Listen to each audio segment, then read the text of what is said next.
지금 시대는 고령사회를 넘어서 초고령사회로 가고 있는 중이라고 합니다. 사람이 점점 더 긴 인생을 맞이하게 될 텐데 세상 그 어떤 사람도 세월은 피해갈 수 없기에 열심히 운동도 하고 좋은 화장품을 바르기도 하죠. 거기에 빼먹을 수 없는 게 바로 음식인데요. 어떤 음식을 어떻게 먹느냐에 따라 남은 인생이 달라질 수 있다면 지금부터라도 천천히 식단을 구성해 나가는 게 좋은 노후 대비책이 될 것 같아서 이렇게 영상을 준비하게 되었습니다. 오늘 제가 노화를 예방할 수 있는 식품 5가지에 대해 말씀드려보려고 합니다. 첫 번째, 녹차. 우리 주변에서 가장 흔하게 찾을 수 있는 차죠. 녹차를 마시면 마음이 안정되고 침착해지는 그런 기분이 드는데요. 녹차는 항산화 성분을 풍부하게 함유하고 있어서 암 위험률을 떨어뜨리고 혈압을 낮추는 등 건강에 아주 도움이 되는 음료입니다. 많은 사람들이 즐겨 마시는 이 음료가 건강하게 나이 드는 비법이라는 연구 결과도 있습니다. 일본 도호쿠 대학교 의과대학원 연구팀이 녹차를 매일 마시는 65세 이상 노년층 14,000여 명을 대상으로 3년간 연구한 결과가 있는데요. 연구 기간 동안 녹차를 가장 많이 마신 그룹은 기능적으로 가장 우수한 생활을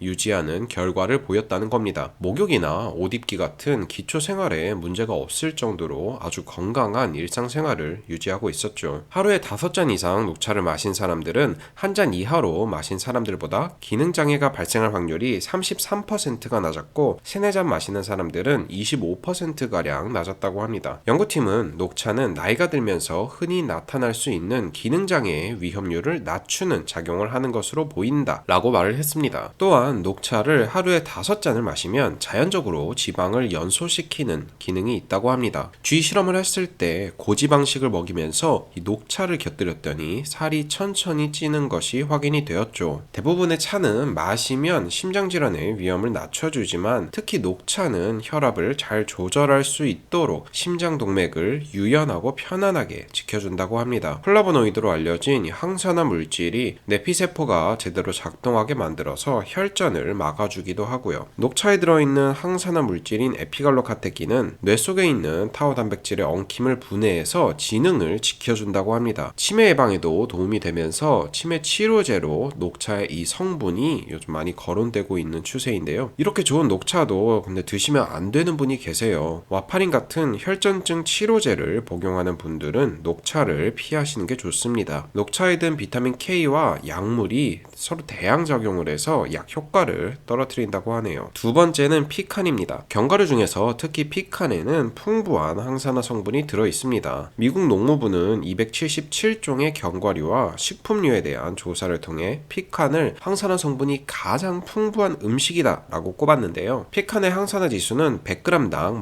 17,940으로 호두나 피스타치오, 아몬드, 캐슈넛에 비해서 월등히 높은 지수를 기록하고 있습니다. 미국 피칸협회에 따르면 하루 15개에서 20개 정도의 피칸을 꾸준히 섭취하게 된다면 많은 건강상 혜택을 얻을 수 있다고 말을 했습니다. 먼저 노화를 예방하는 데 도움이 되는데요. 매사추세츠 로열 대학의 연구진들은 피칸과 같은 견과류에 풍부하게 함유된 천연 항산화제인 비타민 E가 핵심 신경을 보호해줘서 노화로 나타나는 여러 질병과 싸우는 데 도움이 된다고 말을 했습니다. 피칸은 좋은 콜레스테롤인 HDL을 증가시키는 감마토코페롤의 수준을 2배로 늘린다고 합니다. 또 동맥염증을 유발하고 심장혈관 위험을 증가시키는 나쁜 콜레스테롤인 LDL의 산화를 33% 떨어뜨리게 한다고 하네요. 전문가는 피칸에는 단위 불포화지방과 고도 불포화지방이 많이 들어있는데 이런 건강에 좋은 지방이 포화지방을 대체하면서 심혈관을 보호하는 작용을 하는 것으로 보인다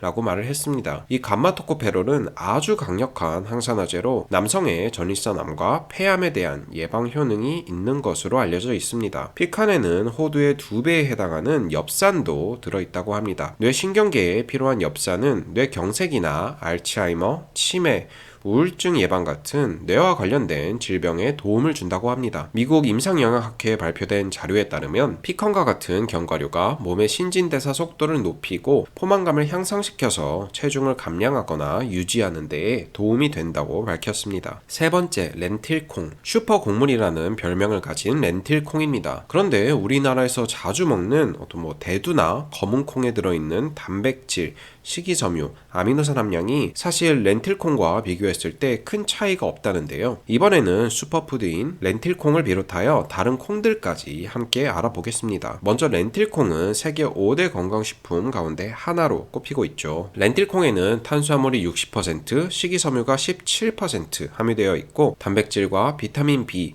엽산, 칼슘, 철분, 아연 같은 정말 다양한 미네랄이 같이 함유되어 있는데요. 식이섬유가 풍부해서 혈압과 혈당 조절이 필요한 고혈압, 당뇨 환자에게 아주 좋다고 합니다. 칼로리는 낮지만 단백질이 풍부해서 다이어트를 하는 사람에게도 좋고 항산화 물질도 풍부해서 노화, 염증, 항암에도 효과가 있죠. 검은 콩은 필수 아미노산이 약 40%나 차지하고 있고 비타민 E, 카로티노이드, 안토시아닌 등 노화를 예방하는 항산화 물질이 일반 콩보다 4배가량 많다고 합니다. 이 안토시아닌은 항산화와 항암 효과가 있고 혈액 내 콜레스테롤을 낮추는 데 도움을 주는 것으로 알려져 있습니다. 또 검은 콩에는 모발 성장에 필수적인 시스테인이 풍부하게 함유되어 있어서 탈모 예방에도 아주 효과적이죠. 병아리 콩은 인도나 이집트에선 인기가 많은 콩인데요. 단백질 함량이 높고 식이섬유, 비타민 E, 칼슘, 철분 같은 미네랄 함량도 풍부합니다. 아연과 이소플라보의 공급으로 항암 효과도 있고 당뇨, 고혈압,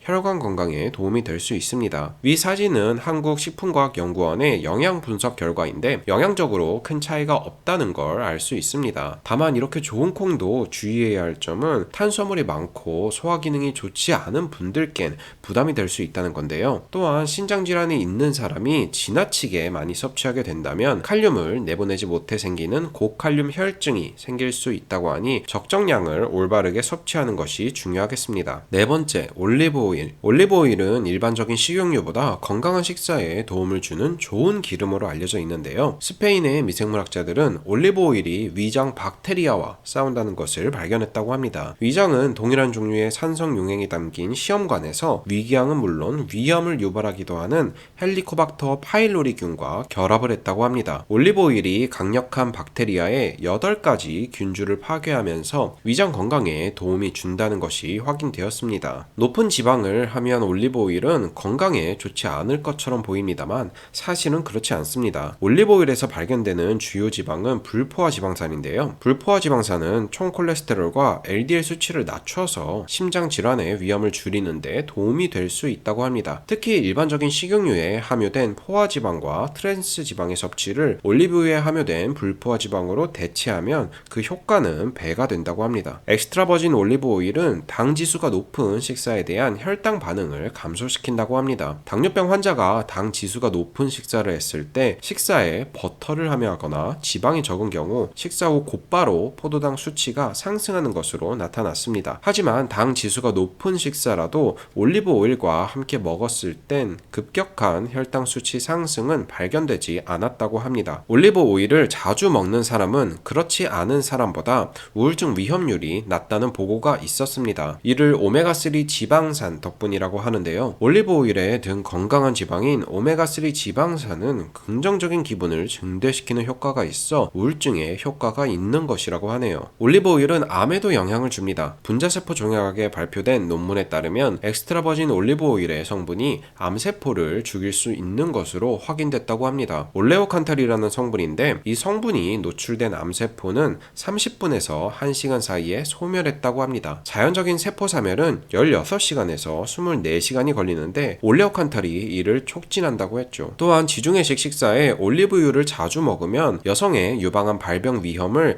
약 60% 이상 줄일 수 있다는 연구 결과도 있습니다. 스페인 나바라 대학교 연구진이 올리브유와 함께 지중해식 식사를 한 여성 4,200여 명을 5년간 추적 관찰한 결과 지중해식 식사와 올리브유를 곁들인 사람들은 대조군에 비해 유방암 발병 위험이 68% 낮은 것으로 확인됐다고 하네요. 마지막으로 5번째입니다. 카카오닙스. 이름이 좀 생소하죠. 이건 신의 음식이라고 불리는 초콜릿의 원료인 카카오콩을 발효하고 건조시킨 뒤에 잘게 부순 것이라고 하는데요. 강황, 아로니아와 함께 세계 3대 항산화 식품으로 꼽힌다고 합니다. 카카오닙스는 대표적인 항산화 성분인 폴리페놀이 풍부하게 함유되어 있습니다. 이 폴리페놀은 몸속 활성산소를 인체의 무해한 물질로 바꾸는 기능을 하는데요. 활성산소는 몸속 정상세포를 공격해서 노화를 촉진하고 발달하고 암을 비롯한 각종 질병의 위험을 높이는 아주 나쁜 물질이죠. 카카오닙스에 함유된 이 폴리페놀 성분 중에는 프로시아니딘이라고 있는데요. 생물화학 회지에 실린 건국대 연구에 따르면 프로시아니딘은 정상세포를 암세포로 변이시키는 단백질에 결합해서 활성을 억제하면서 암 발병을 막는다고 합니다. 카카오닙스는 또 다른 폴리페놀 성분인 카테킨도 풍부합니다. 약 100g당 카테킨 8600mg이 함유되어 있는데 이는 녹차의 20배에 달하는 양이라고 합니다. 카테킨은 혈관 속 지방을 분해해서 혈액순환을 도와주죠. 혈관의 탄력성을 높이고 혈관 속 콜레스테롤을 배출해서 혈압 조절에도 효과적이라고 합니다. 독일 쾰른대 연구팀이 고혈압 환자 44명에게